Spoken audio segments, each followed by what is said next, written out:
afternoon. Hello everybody, welcome to my channel. My name is Chrissy and today I'm going to be giving you a prediction reading for the 8th of September. Now, if you are new here, don't forget to subscribe. I am here with one of my doggos. There's Sprocket, you can just see him, he's collapsed there. Look at his little cute face. He's wrecked. Sophie's in the other room asleep. I've been out mowing today, so they're a little bit tired from all the time outside. Yes, that's the only disadvantage about spring and summer is you do have to start the mower up again. I do get a little break in winter. I'm sure you guys are going to get a break now from mowing. So look at the positives out there, guys. I'll just close my eyes and we'll get started and we'll see what comes up. Where's his little head? There it is. He's funny, isn't he? Oh, Sprocket, he does make me laugh. He's so huge, isn't he? But he's just got the biggest heart. We'll see what else we get. Hang on a sec. Oh, I'm getting it.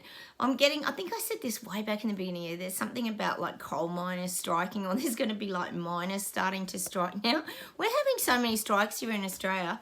I'm sure that you guys are having them too. Australia is having strike after strike in every avenue. Not us, not the people who are already awake. We're not striking. We're not involved in any of these protest strikes. But I am getting now that the miners are going to start standing up. There could be like mining trucks driving to the cities or something like that. Probably in Australia, I would say. This could be global. But, oh, God, I'm getting that around like coal mines and the mining industries. There's going to be a lot of fight back. Because I think what I said in the beginning of the year is that it's around the wages, because we all know the giant profits that these big companies are making, but the little people who do all the hard work, they don't even give them a pay rise, do they? So this is where we're going to start to find a lot more sort of this standing up around, I would say, well, they're saying coal mines, but it could just be in general the mining industries. Because I keep saying it, these people who work in, for example, the renewable industries or the things that are being affected now by the renewable agenda, like for example, they're stopping, they've brought out a heap of things here in New South Wales. They're going to stop building any new homes with gas connections and all this now. So it's all coming. So anyone who's aware of all these things and works in the industries, they know it's not adding up. So that's what we're going to be getting. We're going to be more of that standing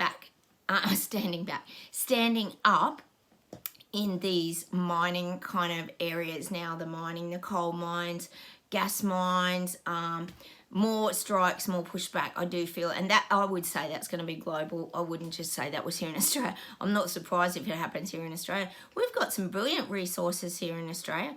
But like I said, all the governments, this globally, are hanging on to their resources really tight, like it's gold, because it is becoming gold. Because moving forward, having the resources is going to put you on the map with the global elites. So we know that's where this is all headed. So I am getting that sort of rising of the miners, like I said the other day too. I gave you that song about Industrial Town from Weddings, Parties, Anything, and I'm pretty sure that was about a coal mine closing down. That's how it felt to me. You might have interpreted it differently, but if you close down mines, it doesn't matter what the mine is, it wipes a town out. What's the town going to do? The whole community thrives around a mine. People come to the pub and get their beers. They get their meals at the local club. Communities, families. It's going to just change the dynamics of a lot of towns. And so that means their livelihood is being taken away. So I do feel there's going to be a lot of this uprising around the mining kind of industries. And you would expect that. You would expect that now. They're just, like I said in this morning's video, bulldozing all the dirt over the little people now to push out their great rollouts. I told you that they're bringing in well, they haven't actually said smart cities, but Perrottet is working on the 6 new cities. He's designing all sustainable with good housing, just like I said. So, you know, people in these industries, they're seeing it. So I am getting that. There's going to be a lot of kickback, a lot of fight back, a lot of standing up. And I would say globally. this is pretty much everybody. You think about it, most countries have pretty big minds, don't they? Let's see where else we go with this today. Oh God, I'm getting a lot of these. I talk a lot here. If you're new to my channel, I talk a lot about these truth movements that are coming out, and we know that they are. We know that people are grouping together, whether it be airline pilots that now can't fly because of blood clots, whether it be people who lost their jobs to mandates, whether it be police officers that lost their jobs because they didn't want to get a trial jab. We know there's a lot of these movements, and there's definitely a lot about vaccine injuries. We know that these truth movements, they're really growing in size, but they're sticking together. So I'm definitely getting that. Hang on a sec. Yeah, I'm getting it. I'm getting that these are the people that are really going to start fighting back now. And it's not just about vaccine injuries and things like that. There's actually movements being created now of people who have lost loved ones during this ridiculous clown show, as Carl Vernon would call it. There's a lot of people who lost people in old age homes. Gosh, we all know no one could go and say goodbye to their elderly parents or aunties and uncles that were dying, or people who were even sick in hospital, maybe dying with cancer, whatever it was. And the thing is, there was no common sense in this, as we all know on my channel, because if someone's dying of cancer, and for example, me, I never had, like, just saying, this is just an example, and I wasn't sick, you still couldn't go and see that person. Like, what is that? The person's dying anyway, as if they're going to care if they got COVID anyway because they were on their deathbed. Like, that's just an extreme example of no common sense in this. But, oh no, no one was even allowed to kit up or wear a big mask and suit or anything. You weren't even allowed to go through the front doors. So this is the stuff now that people are grouping together with as well. And can you imagine how many people out there are really mad about this? Gosh, there's one old age home here in, of course, Melbourne. Daniel Andrews, Melbourne, down in Victoria, the state of Victoria. Melbourne, the most locked down city in the world, as I keep telling you. There's an old age home there that lost a crazy amount of people to COVID. I mean, mind you, if gastro went through or the flu, it would do the same thing, because a lot of old people, like I always say, realistically, do not come out of old age homes. You're pretty much going in there on your last legs, aren't you? But Daniel Andrews is like blaming the old age home, and it still had restrictions, mind you. Unjabbed people weren't allowed to go in, so obviously their workers or staff took it in. No, I don't know how that worked, because weren't they jabbed for it? But anyway, we do have to wonder about a lot of these things, looking back in hindsight, don't we? So this is what I'm getting. But he never got blamed for anything. He's got off scot-free again, Daniel Andrews, and yet this still all happened on his watch. But, you know, everything gets just directed to the old age home. So this is where now all these people who've lost people as well, they're coming together.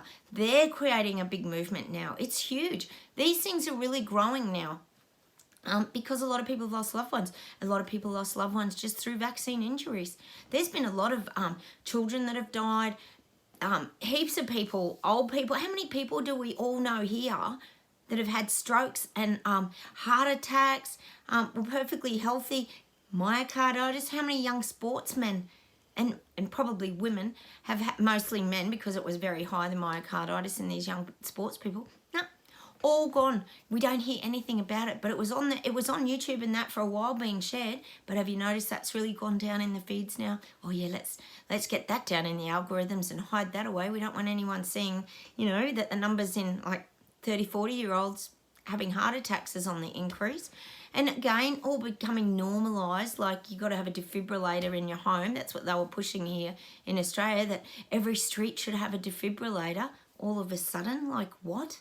What is even, honestly, how can these people waking up not even see this garbage? But anyway, that's a whole other saga. So I am getting that people who've lost loved ones and have really been affected emotionally, because that causes a lot of trauma in people. When you haven't been able to say goodbye to your mum or your dad or your relatives, or you've lost someone very suddenly, and you know what's caused it in some cases, and no one's listening to you, what are you going to do? You're going to turn to a big group of people who are in the same position, and you're going to come together and you're going to try and find your voice. So I'm definitely getting that for these people who are, well, I'm sort of putting them in that bracket of heartbroken, because that's a lot of trauma to live with, going through those things.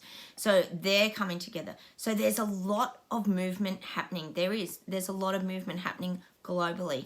Hang on, let's see where else we go. Ooh, I'm getting China. China's moving forward. They're marching forward. China's got a big agenda and a big plan.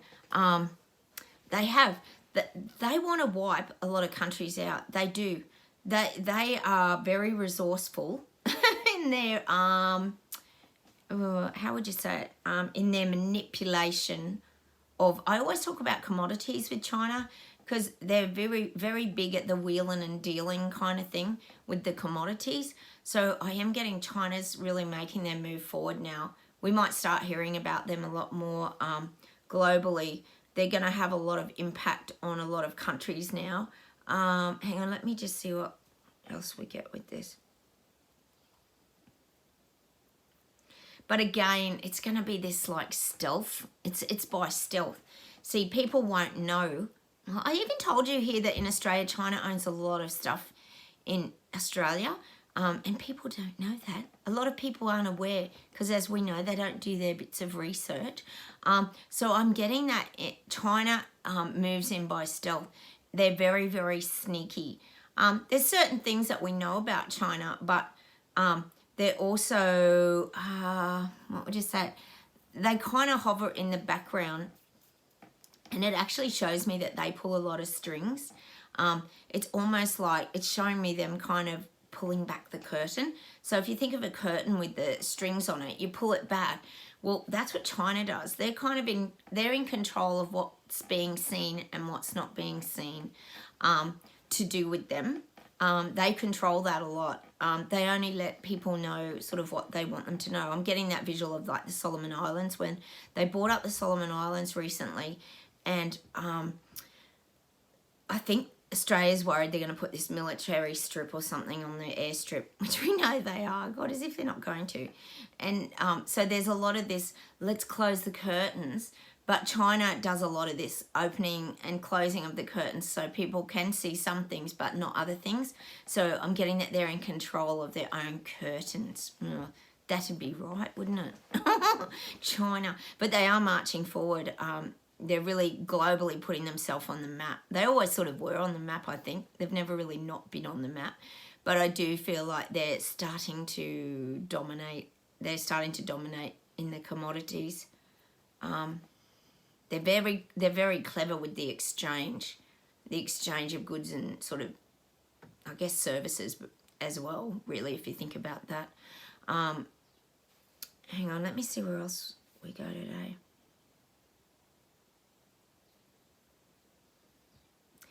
I'm getting that, and this mustn't be very far away, but I'm getting that, like, mechanics, it's not far away, but it's a fair way away. Mechanics are going to kind of become obsolete. Like, if you think about servicing your vehicles and your cars and what's going to happen moving forward, and I would say, well, this is probably in the next 5 to 10 years, as we know with the renewables coming out. The mechanics are going to have to transition into something else. So it's not that they're going to become obsolete, because they're not. I mean, we know all cars are going to need servicing, whether they're a hybrid or an electrical. But I do feel like being a mechanic is going to become... I know it's an apprenticeship now, but I feel like it's going to become a lot more respected. Like, it's almost going to become like a teacher. You're going to have to do a lot of studying to be a mechanic. That industry is really going to change a lot moving forward.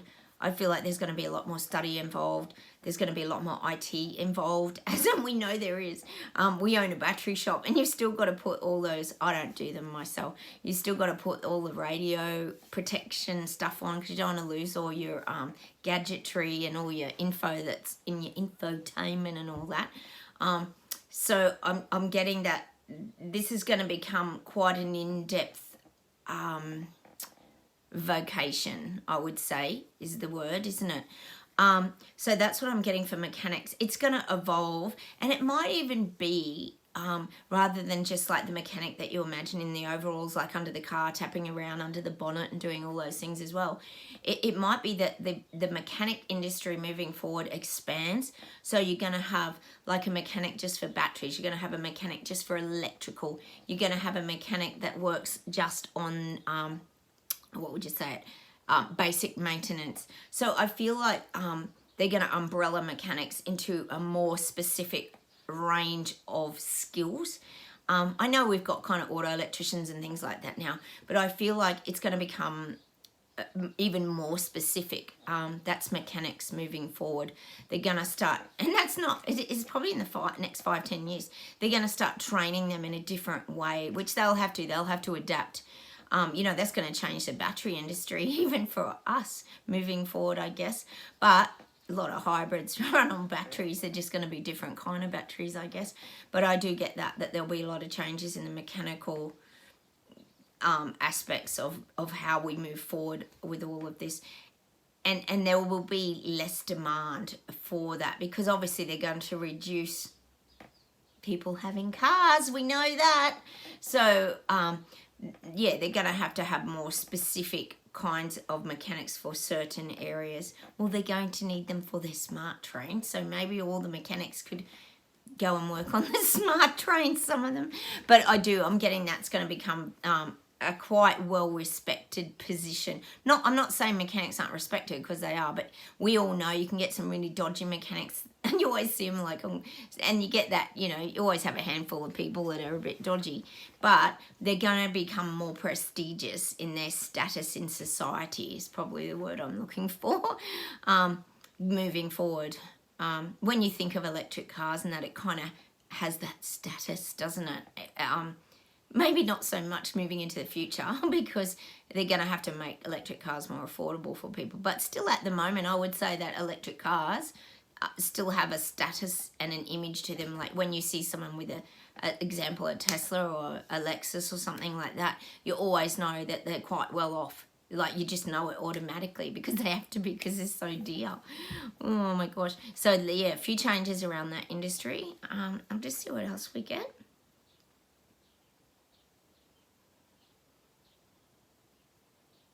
Now, these people waking up, they're very frightened of moving forward.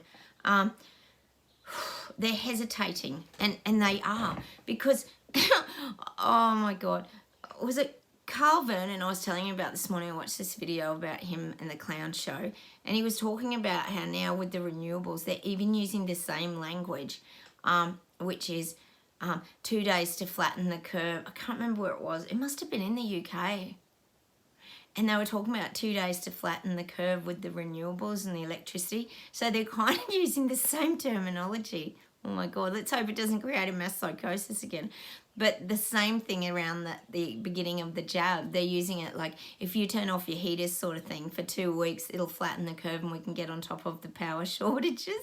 So they're using the exact same narrative. So let's hope, fingers, that doesn't trigger these people into any sort of psychosis, but they are using the same language. Oh my God, it's just ridiculous, isn't it? Yeah, it's very funny to actually, when you watch some of these politicians and things, like, they're just stuck, aren't they? So these people are hesitant about moving forward, because they know, you know what they know? It's all a trap.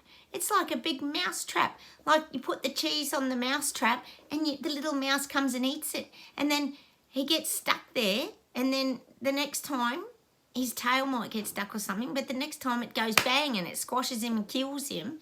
And because he keeps repeating the process, doesn't he? Oh my God, it's just a nightmare. It is. It's like a mouse trap. It is. And it's just a trap, but it's the same old thing. So these people are hesitant about moving forward, because it's like the mouse. You're not going to go and keep eating the cheese, are you, if you think the trap's going to bang and hurt your ears and scare you again? I mean, maybe he missed it the first time and didn't get squashed and splattered after all, but you're not going to go back and get the cheese again and repeat it, surely to God. But I guess we'll have to wait and see what these people do, but they are hesitant about moving forward. And they're hesitant, like I said, about going and nibbling that cheese, because look where they ended up. 3 years on and still getting jabbed with boosters, flu shots, you name it. Oh, yes, and now there's the, double Omicron, buddy, whatever it is, shot, and I can't even keep up. I'm that confused. I'll see if there's anything else to close with today. Hang on a sec.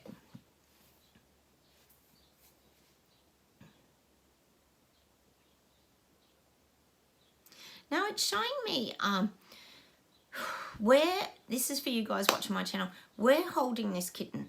And it's like, if you think of a kitten, it takes a lot of nurturing. You've got to really look after it. They're tiny, they're fragile. And this is our self. It represents a part of ourself that is sensitive, fragile, tiny. We've got to protect it. And that's why I keep saying to you guys, it's very important to protect yourself in the next 4 months. I said that this morning. So you've got to treat yourself, I guess you could say, with kid gloves. But it's like looking after the little kitten. You've got to treat yourself with softness. Be kind to yourself. And that's what I'm kind of getting for us. It's like patting the kitten. It's not that it's helpless, but it needs looking after. And that's the message for us. We have to really look after ourselves, because let's face it, no one else does it, do they? Basically, we know we're very independent and we are very good at looking after ourselves. So this is what the image is. It's like patting that little kitten and having it in our arms, and for us to nurture it. So it's about us nurturing ourselves and making ourselves stay strong with clear thoughts, having a clear mind, doing the things that make us happy and fulfill our soul. Just hang on a sec. They're showing me us, oh my God. They're showing me us at like some tropical resort. This is all of you guys watching my channel. And we're at this swimming pool, and it's got the bar where you can swim up and sit on the seat of the bar, and we're having all these cocktails, and we're just like really enjoying life. It's like almost like Bali or Hawaii or something like that. And we're all at this resort, and we're just chilled out, and we're enjoying ourselves. We're swimming. Maybe not in winter if it's cold over where you guys are. But it's that Gilligan's Island kind of energy where we're all uninhibited. We're just sitting drinking our like coconut cocktails, and we're sitting at the bar, and then we can go off and have a swim, and we're feeling overall pretty free. You know how when you go on holidays and you feel really free? Like, you know, when you do go away to some resort or a tropical island like that, you don't usually do all your Wi-Fi and all that. It's not, your kids might, because that's the only thing that keeps them quiet. But we're not always on our phones, and we tend not to watch TV, and we just lay there and let the sun shine on us, and we're relaxed and chilled out. Well, that's the image I'm getting for us, guys. We have switched off from all of that stress. We have. We're not there anymore. We really aren't. We're sort of, like the image said, it's like we found this freedom, and it's like being on a big holiday. That's what it feels like for us. From where we were like 3 years ago and that journey to now, it's like we've taken ourselves to a tropical island and we're on holidays, because we're sort of free. I honestly don't think a lot of us are always on our gadgets. I mean, you got to watch my channel, of course, when the video pops up. That's different.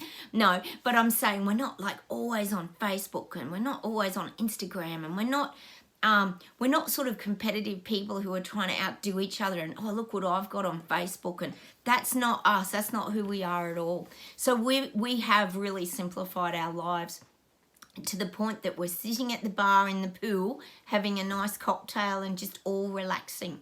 And I think that's a nice image to kind of leave us with today. Hang on a sec.